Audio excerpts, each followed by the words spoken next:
कदाचित सातारा विकास आघाडीकडे जाईल. हे कदाचित नाही, उदयनराजेच उपाध्यक्षाचा निर्णय घेणार, कदाचित सगळे त्यांचं उपाध्यक्षाचं नाव उदयनराजेच देणार आहे, त्याबद्दल काय शंकाचा विषयच नाही. आणि स्वीकृतला पण जे कमी मतांनी असं काही नाही ठरलेलं, ज्यांनी माघार घेतली त्यांना प्रायोरिटी देणार असं म्हणजे असं काही स्वीकृतला क्रायटेरिया कमी मतांना पडले किंवा असं काही नाही. आता जे योग्य असतील ते स्वीकृत मध्ये येतील, जे योग्य आहेत. आता सगळ्यांकडे आता प्रत्येकाला जी इच्छुक आहेत ते भेटतातच, म्हणजे मला भेटतात, जसे उदयनराजांना पण लोक भेटतात, सगळ्यांना भेटायचं. शेवटी इच्छुक आहे हे व्यक्त तर केलं पाहिजे, असं करणार कसं. मग काही संघटना भेटलेत, आता अपंग संघटनेनं मला निवेदन दिलं होतं, मला वाटतं खासदारांना पण निवेदन दिलं की आम्हाला अपंगांचा एक नगरसेवक करा, असं आहे. परत इतर पण काही संघटनांनी पण निवेदन दिलेत किंवा आम्हाला संधी मिळावी. काही जुने कार्यकर्ते आहेत, काही तुम्ही म्हणला तसं जे निवडणुकीला थांबले त्यांची पण अपेक्षा आहे की बाबा हे करा, असे अनेक आहेत. आता सर्वानुमते ठरलं, त्याच्यामध्ये काय इकडे तिकडे काय होणार नाही. आम्ही तो वाघमारे यांना संधी मिळणार. पालकमंत्री साहेबांनी आता सांगितलं आहे की सन्मानाने बोलवा, अन्यथा स्वबळावर लढू. जिल्हा परिषदेत सन्मानाने बोलवलं पाहिजे, मित्र पक्षांना त्यांनी इशारा दिला. आता उलट आमचं म्हणणं आहे की पालकमंत्री ते आहेत, त्यांनी आम्हाला बोलवलं पाहिजे. उलट आम्हाला कुठं ते सांगतात. जिल्ह्याचे प्रमुख ते आहेत पालकमंत्री म्हणून, त्यांनी भाजपचे सर्व पदाधिकारी व राष्ट्रवादी असेल अजितदादांची आणि सेना म्हणून ते आणि त्यांचे आसांना त्यांनी खरं म्हणजे बोलवलं पाहिजे ना पालकमंत्र्यांनी.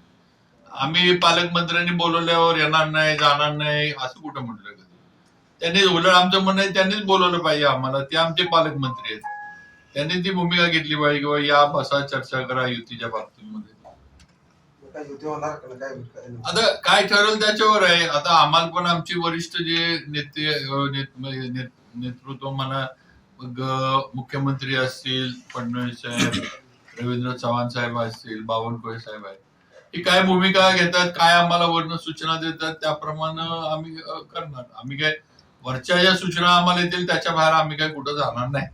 मकरंद आबा मेळाव्यात म्हणाले की जातीवादी पक्षासोबत जायचं नाही, ते घेणार नाहीत. यावर तुमचं काय मत असेल? असं कसं, आता जातीवादी आता आपण युतीमध्ये आहेत ना सगळं, आणि जातीवादी कुठं कोण आहे ह्याच्यामध्ये? आपण काय कुठं, आज भाजपमध्ये सर्व जाती धर्म सगळे आमचे सगळे नगरसेवक आहेत. आम्ही असं काही जातीवादी पक्ष आहे किंवा जातीच्या याच्यावर बघून उमेदवार देतोय असं नाही. तसं असतं तर फिरोज पठाणला उमेदवारीच मिळाली नसते. झाला भाजपचा नगरसेवक आहे. आज लातूरमध्ये मी पालकमंत्री, त्यात आज मतदान चालू आहे, पण 7 मुस्लिम कॅन्डिडेट भाजपच्या कमळावर लातूरमध्ये इलेक्शनला लढतात. भाजप जर जातीवादी असतं तर तिथल्या 7 मुस्लिम लोकांना कशाला असतं, नसतं दिलं. त्यामुळे असं नाहीये. आणि शेवटी युतीचा निर्णय, माझं म्हणणं आहे की वरिष्ठांनी आणि जिल्ह्यात बसायचं असलं तर पालकमंत्र्यांनी सगळ्यांना एकत्र बोलवावं. पालकमंत्र्यांचा तो अधिकार आहे, ते आमचे पालकमंत्री आहेत, त्यांनी बोलवावं, मग पुढे चर्चा होईल. त्यांनी तर स्वबळाची भाषा केली, तुम्ही करणार नाही, त्यांनी केली असली तर मी माझ्या ह्याच्यात नाही, पण ठेवा शेवटी होत नसलं तर प्रत्येक जण लढणार ना आपल्या ताकदीवर. म्हणजे निवडणुकीतनं तर काही कोण माघार घेणार नाही. जर एकत्र जर नाही झालं तर प्रत्येक जण लढणार. म्हणजे आम्ही काय, भाजप काय, सेना काय, राष्ट्रवादी काय किंवा पवार साहेबांचा पक्ष काय, सगळे जर होत नसलं तर जो तो आपापल्या ताकदीवर लढणारच आहे. ते काय लढायचा कोण थांबणार नाही.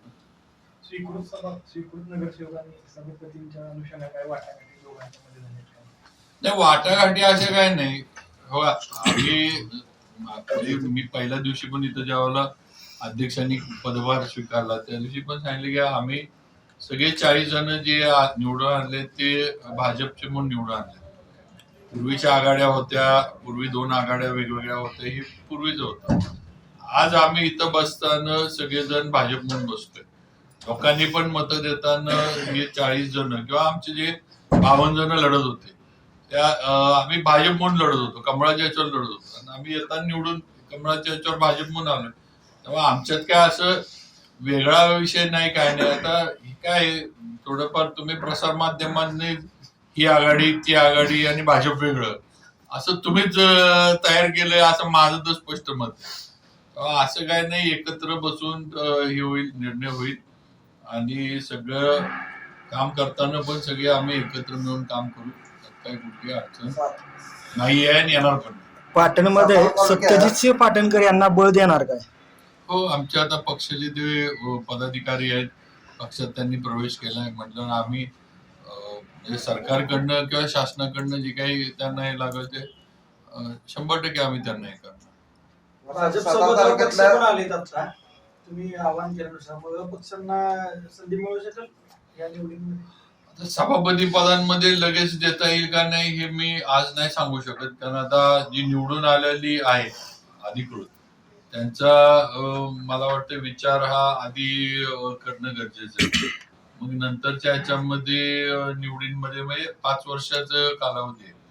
पुढच्या ह्याच्यामध्ये जे आले त्यांचं नंतरच्या ह्याच्यामध्ये विचार करणं ठीक आहे, पण पहिल्याच वर्षी निवडणूक झाल्या अपक्षांना लगेच सभापती किंवा हे करणं थोडं जरा निवडून आल्यांवर पक्षाच्या ज्या निवडून आलेल्यांवर थोडं अन्याय केल्यासारखं होईल असं माझं तर मत आहे. त्यामुळं अपक्षांना बरोबर आपण घेतले कामं त्यांची आपण करू, तर त्यांना संधी नंतरच्या ह्याच्यामध्ये देण्याचा प्रयत्न करू असं माझं मत आहे. आता पहिल्याच वर्षी शक्यतो अपक्षांना लगेच हे करणं थोडं मला म्हणजे पक्षीय ह्याच्या दृष्टीने योग्य नाही. बरं साहेब, महेश शिंदे आमदार महेश शिंदे उमेदवार काही घोषित पण केलेले तालुक्यात, म्हणजे अशी काय म्हणजे माहिती एकीकडे ते म्हणतात की उदयन महाराजांना ज्यांनी विरोध केला त्यांना तिकीट दिली जाणार नाही, म्हणजे त्यांनी त्यांचं दोघांचं काय ठरलं का? तुमच्यावर अशी काय चर्चा आहे का? तुम्ही एकत्र लढणार आहे का तालुक्यामध्ये? महेश शिंदे साहेबांनी जर उमेदवार डिक्लेअर केले असले, आता महेश शिंदे साहेब हे शिवसेनेचे आमदार आहेत, ते उमेदवार शिवसेनेचे असतील. भाजपचे अजून काही भाजपनं त्याबद्दल भूमिका घेतलेली नाही आहे किंवा भाजपनं त्याबद्दल काही अधिकृत असं काही त्या विधानसभा मतदारसंघात काही घोषित केलेलं नाही. पक्ष म्हणून आमचा जो निर्णय होईल, आमचे महेश शिंदे साहेब आमचे मित्र पक्षाचे आहेत, आमचं आम्ही काम एकत्र करतोय, पण शेवटी उमेदवारी जी आहे ती भाजप सेना युती जरी करायची तर ती चर्चा करून उमेदवाऱ्या झाल्या पाहिजेत असं माझं स्पष्ट मत आहे.